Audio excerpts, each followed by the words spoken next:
on this map. Only played it once though, so not that impressive. It's always fun to bring out the 1 out of 1 stat. Yeah, that 1 out of 1 stat is so so well proven. I should definitely get that stat into the history books. But Eagle Gaming going to run tank game into Team Gigantti. That's what we're theorizing is going to happen. And if we're looking at what's happened in the series so far, Gigantti have the superior tank play. Let's not forget, though, yesterday, CIS Hope versus August and Hungary, both teams played the Farah and actually enjoyed shooting at the tire inside the point rather than the enemy team. So maybe a bit of PvE on the go there, trying to warm themselves up with some more aim. But that's beside the point. Still don't know what Eagle will come out with yet, but for Gigantti, you can get a good idea by looking at what it is they're starting to take away here. Nil going back towards that Genji. It's one of the first things we remember him for, specifically for a Hanamura game, I think it was, back in week 2. And Davin, as always, on that tried and tested Tracer. No big surprise here. Essentially going for their full dive-based comp. Only difference is because they're staying pretty static around the point, they're going to take Masar for those longer sight ranges on the Ana.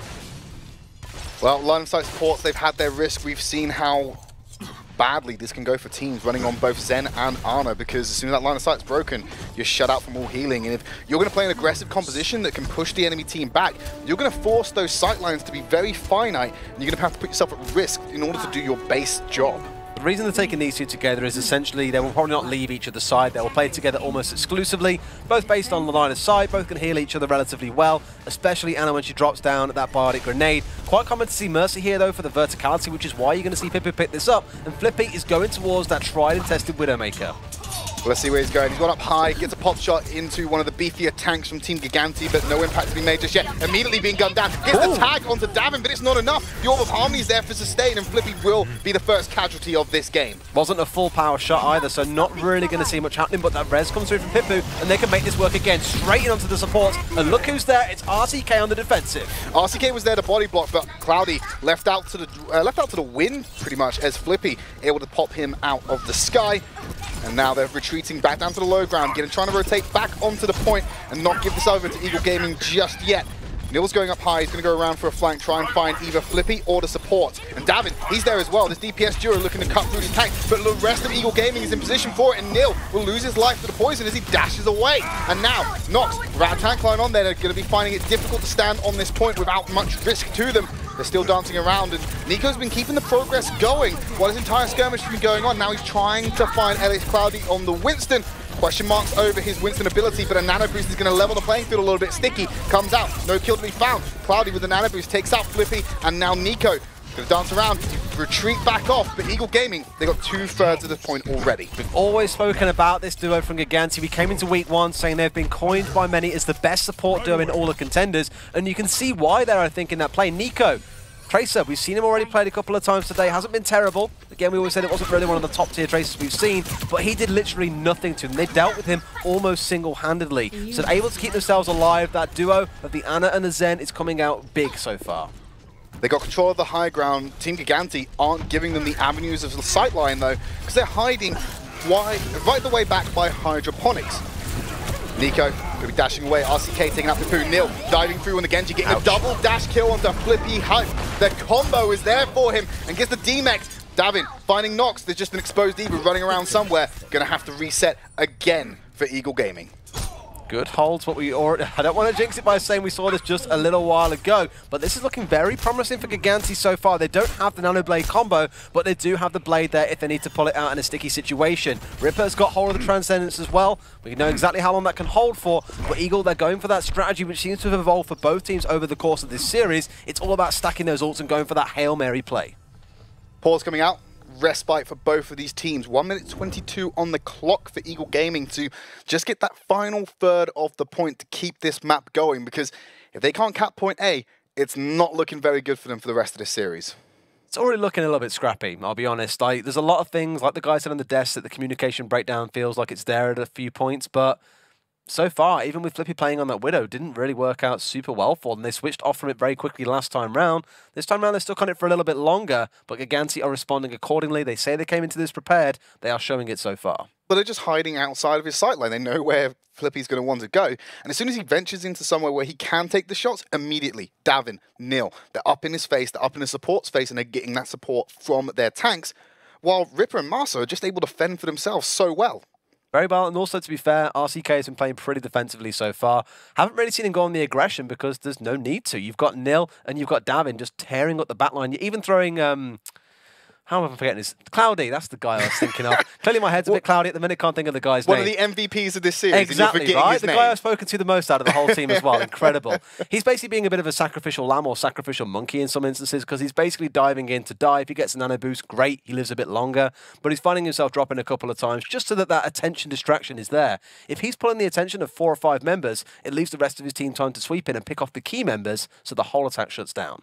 At what point of your Eagle Gaming do you try and switch up Flippy's pick? Because immediately. It's not... Well, there you go. You've got a minute and a half left. You know, they've tried it for so long and they've clearly shown that, all right, maybe he's getting a pick or two. It's nothing that's sticking, though, and really causing this to go the side of Eagle Gaming. So maybe it is time for a bit of a change. Make it a minute 20, actually, or 10 seconds out. He's going to use the Infosights. Maybe that will help them track down these targets they want to find and get those eliminations to get that final third of this point and keep them going. Nico opens up with a kill onto Davin, so that backline pressure onto Eagle Gaming, and more importantly, Flippy is no longer there. They're capturing the point. Dive back. Neil's having to make the decision. Does he go back? Does he go forward? Oh, Sleeps up. He woke him up. Why have you woken up the Primal Rage Monkey as he dives to the backline for support? Transcendence is there to keep him alive. Neil's still sitting on this Dragon Blade. Hip hasn't been forced to use that Transcendence, so a Dragon Blade will bring that out. Eagle Gaming have brought this back, and Team Gigantti are going to have to fall back onto point B. The change is night and day. Without Davin there to go and harass Flippy, he's given all the time in the world to get down these crucial shots that allow his team to get in and finish off the remaining members. Once again, in the dying minute or so, Eagle Gaming managed to win it out. The question is now, can they complete with 4.5 minutes on the clock? They should be able to. We've seen multiple times that Eagle Gaming, and not only have done this, but they've gone to multiple stages of this map. But Flippy, Nico, they've taken out the tank line already, and Nico follows up with a pulse bomb to Ripper. He was so good at defending himself, but not so much anymore. Sleep Dart, dash with the blade, and the hack and slack. Freddy Krueger is here to play, as Nox will shut him down eventually and wake his team up. Getting rid of Flippy, their key DPS, and Hip in the defensive side as well is big for them right now. This could be the turnaround point, but the remaining members are fighting tooth and nail. Self-destruct going to be isolated by the bubble. Nice placement by Nox to keep everyone safe from that. You can see Cloudy, he's getting the Biotic Grenade, amplified healing. Getamae's losing his mech. Going to whip out the pistol instead for Davin to run him down. 7-player kill streak for him at the moment. 3 minutes 40 on the clock for Eagle Gaming. I remember back in week 1, we coined Getamae's as a very smart player, particularly on Hollywood, where he was saving his self-destruct for the app moments where it was more necessary, was more of a panic, didn't want to burn it out in unnecessary situations, and exactly the same again here. They've got both tankable ultimates online. Maybe they try and wait up here, I think, looking towards the Valkyrie coming out of the Mercy, and then try and make a play off that, because you know full well Nico is going to have that pulse bomb ready to play very soon. Eagle Gaming has split up. They've just sent Nox in to go onto the back line, and already Davin's leaped onto the back line of them. So they've got no support. You can see that Getamae's having to play defense, but he's having difficulty swatting the flies of Nil and Davin as they harass. The healings come out. The resurrection for Hip to bring another support back to the fray. And Eagle Gaming can't get through this initial choke because there's so much pressure from Gigantti. Now they're going to try and brute force this with the Valkyrie. Dragon Blade coming out from Nil. Again, where are the kills to follow up? He's got the nano boost as well to complement him as he takes out Hip. Going to get the D-Mech onto Getamae's. There's a Primal Rage. Winston going to jump into the fight as well. Nico looking to take out Martha. Will stay alive. Great support from Nil as he dives onto the backline, looking for the isolated Diva. Now he's found the Mercy with the melee instead. Nil is popping off on this Genji. Exactly what we know him for, and he's definitely showing why in this case. Even though the blade itself didn't secure too many kills, it was the follow-up that counted. Bouncing between the actual main aggressing fight and defending his supports, that's the kind of stuff you want to see from your DPS players. If they can wrap around and do all that, it's the kind of stuff you expect from your tanks at the best of times, but for a DPS to do it, very impressive. 2 minutes 10 on the clock. Flippy going to pop the Infosights again. This might give an edge over to the fight. Davin removes Nico, so what they need to happen, the reverse of that for them to win fights, it's just not happening for them. Flippy still holding the sight line, giving everyone the information of where the team is, and they're playing around the terrain so well. They can't get the shots off though, because Team Gigantti are very aware of where Flippy is, even without those wall hacks. Transcendence keeping everyone alive. RCK going low. D-Mech going to use the self-destruct early. Flippy using the grappling hook to reposition. Immediate pop shot onto Ripper. This is the player we expect from this madman. Nil using the blade. Going to get kicked to the head from Hip to shut him down. Eagle Gaming have got a man advantage. They need to use this and start making progress on point B. Ripper's about to get his ultimate online there so he can come back in and probably contest this in time, but they've got to be quick on this one. Otherwise, Eagle Gaming could find themselves completing this map. Hip on the back line. We're on board with him. You can say that Transcendence is already there to heal him up. The Discord Orb is shredding through RCK. He's been disengaged from that mech. Eagle Gaming, they're playing around the fringes. David, pulse bomb onto hip, so he's no longer going to be able to give that additional damage. Nano boosted Winston goes in with the primal razors running out. Flippy, you're trapped in the Hell in the Cell, and Cloudy's got a couple of fists for you as he knocks him out. And Ripper going to follow up on to Get Amazed. They've pushed them back with 1 minute on the clock. It was going so well for Eagle Gaming, but we're back on the how it was with point A. 1 minute and 1/3 of the pie to complete. All the ultimates gone down for Gigantti with 45 seconds to go. This is the kind of fight that Eagle Gaming can try and turn around and win. They've got the Pulse Bomb coming online soon. They've got hold of the Infra Sight from the Widowmaker. Still calling question marks around how long they've chosen to stick with this, especially for the second point. But Flippy showed exactly why. One opportunity, one chance is all he needs to bring down Ripper. Nico's got the Pulse Bomb that might give him the advantage in the fight against Darwin. They know if they take him down, Pulse Bomb going out, found no one. Going to see Nox retreat back into the confinement of that confined area as RCK and Nil are going to try and box these in with the tank line. Eagle Gaming, they may have the infra sights, but it's Gigantti who know where they are. Nil's about to have his second blade in a couple of minutes, but here it comes ready to go. You see a Primal Rage Winston knocking him around, self-destruct being used, Transcendence forcing it out, Nox is knocking the supports in the corner. They can't escape. He's holding 3 men in that one corner, and they get 1 kill. Nico follows up with the second. They've lost the tank lineup. Eagle Gaming, they're doing this in overtime, but they're going to keep on doing it anyway as the kills are coming in. Valkyrie gives everyone the damage boost. No one's on the point of contest. Neil comes in with a Dragon Blade. He's going for solo for the storm, immediately taken up by Get Amazed with the boosters. Eagle Gaming complete the map, but they did it in overtime with 0 time bank left. There are many folks sat home now probably frothing at the mouth thinking, that's the kind of Genji I see in my solo queue games, the guy who goes in 1 versus 6. But you can't blame him in the dying moments there trying to secure something over. Eagle Gaming's finished the map, but admittedly go all the way into overtime. And again, it's that first round hold that we see coming out of Gigantti, which just forces them into a bit of desperation. They make it work. Now they've got to try and mix things up a little bit, because I think having the Widowmaker on defense, not going to be the smartest idea. See where they opt to run on their defense. They're going to be exiting the spawn room very quickly. Flippy, I don't think, well, he might stick on the Sombra. You typically don't see it played on defense. You more often or not see it played on the offense on Horizon. So, unusual pick, but I'm sure he has a way to make it work. He's this confident when this map matters so much. I think when the point itself can turn so easily into a cage match, having the Sombra on side isn't a bad choice. And quite commonly for a lot of teams, what you'll see them do is push through this little gap that you're seeing here, go straight to the left and filter into the side room and come in from the left of the point, or the right of the point, depends which way you're looking.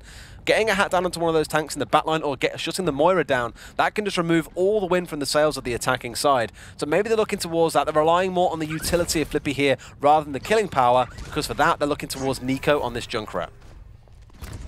Looks like they're committing to the lineup, so Flippy will be running that Sombra. It's a great way to shut down the potential for Team Gigantti to play Sombra. It's not something they've really shown in Contenders, so it might be something they're conscious of, but I'm leaning towards what you're saying here, Des.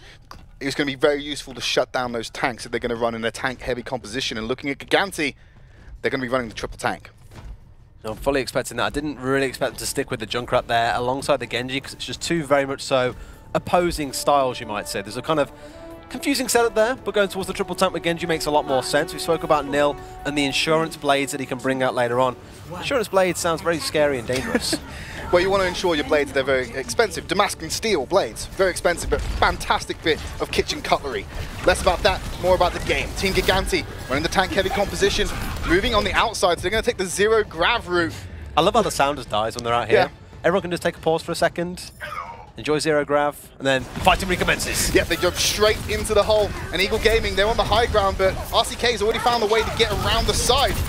I haven't seen Flippy's Sombra activate yet. Going to remove the trap and stop that from happening. Flippy staying right in front. Davin's already found the kill. Hype taking out LX Cloudy. The RCK is diving onto the back line, getting a Moira Orb to help with the damage. Nil gets the D-Mech on to Get Amazed. And RCK's got the high ground. And Eagle Gaming, they're running around on the floor. You can see Nil dash away. A leap from Nox to take out Nil. He wasn't going to let him get away. But the Coalescence healing can outburn what Mercy can do.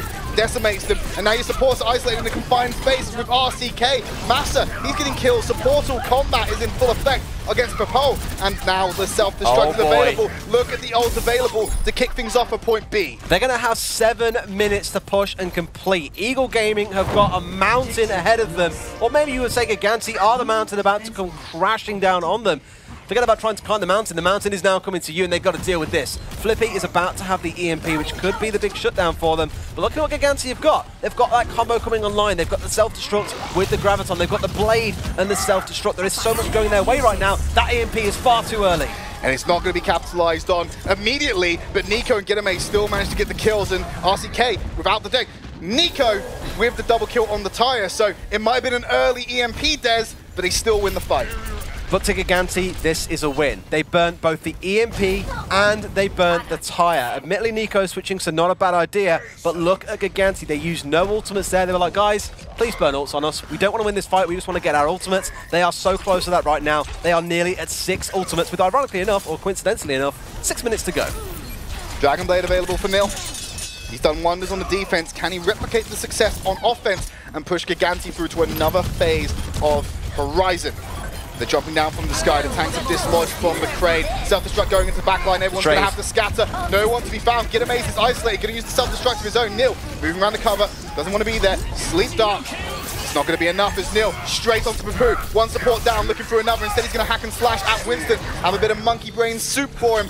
But everyone else is on the point. Earthshatter keeps Flippy away. He's not going to be able to translocate anywhere. 5 to 1. They've only got a fraction to go. Who's contesting? It's Nico. Here's Gigantti with the reinforcements, but Nico's gone. Hip is gone. Who is staying on the point to keep him alive? It's the tanks and a Lucio. He's already gone. Gigantti, D-Mech, he's going to die. Knocks up high, not touching the point. 5 minutes remaining for Team Gigantti to take this map and the series. That is one hefty timeout they've got to work with here. 5 minutes and 10 seconds to capture a third of that point, and Gigantti will 3-0 Eagle Gaming, the team that so far have gone 5-0 against who some, you'd argue me in this case in the blue shirt, were considered the fallen heroes of last season. They're about to do it, Tridd. This is one for the history books. If they can do it, they've got 5 minutes, plenty of time, should be able to pull it off. You've got Team Gigantti on the blue, Eagle Gaming on the red. They're on defense. Team Gigantti have only got to capture a finite amount of this point to take the victory and the series. They can do it. They can upset number 4 seed, taking down the first seed, getting themselves back to playoffs again.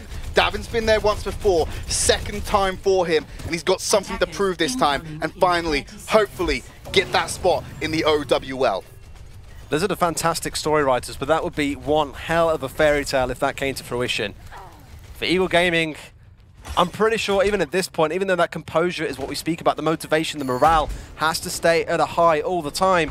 There's got to be some despair running through this team now. They know this is an almost impossible task in front of them. They're fielding the best they can here to try and hold off. But Gigantti, they are going to be raring to close this one out as quickly as possible. 5 minutes to decide whether this goes any further or if it ends right here. Map point, a third of the point required, and 5 minutes in Team Gigantti's back pocket. Eagle Gaming have to have a valiant effort here to stop it from happening. And it's a bit of deja vu. Gigantti taking the same route. Hopefully Eagle Gaming have a better plan this time. This is a very Gigantti thing, always sweeping around the back where no one's there and enjoying themselves before, once again, the fighting recommences. They emerge on the high ground. Will there be a kill advantage from Eagle Gaming this time around, or will they give up so much of the high ground? Gigantti stuck between Cloudy and the rest of the team as Nil peppering with the shurikens. The healing is there. Going to deflect the grenade back to Nico. Oh! Follows up beautifully with the kill. They've already lost 2 members of their team, and Cloudy makes it a third. They're on the point. Progress is starting to happen. They've done it! Where's the resurrection coming out? There's no members of Eagle Gaming around. Team Gigantti are going to Poland.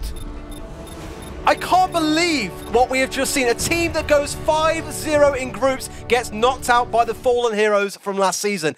Honestly, you could not have written a better storyline than that. That is the kind of stuff you want to see from Gigantti, that real grit of champions that everyone always speaks about. And you don't always see, but in moments like this, that is where it counts. And we said it yesterday when we saw Orcus and Hungary go out. Commiserations to Eagle. That is one hell of a run to be the only team to go 5-0, but ultimately it means now.